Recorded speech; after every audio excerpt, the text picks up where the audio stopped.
করিম উদ্দিন খানকে মঞ্চে আসার জন্য আহ্বান করছি। তাই আমাদের ইউসুফ ভাইকে মঞ্চে আসার জন্য অনুরোধ করছি।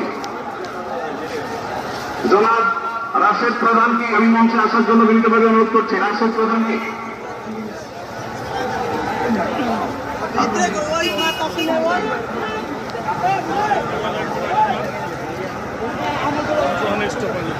জনাব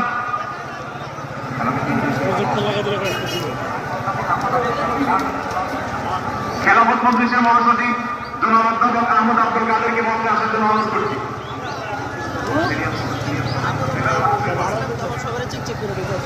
আইন শৃঙ্খলা বাহিনীর প্রতি বিশেষ অনুরোধ করছি।